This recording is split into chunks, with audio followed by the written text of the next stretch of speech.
உம்மை அம்மான்னு சொல்லணும்.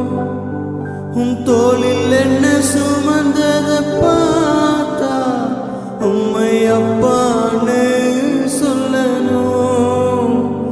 என்ன கெஞ்சுவதும் கொஞ்சுவதும் பார்த்தா உம்மை அம்மான்னு சொல்லணும். என்ன ஆற்றுவதும் தேற்றுவதும்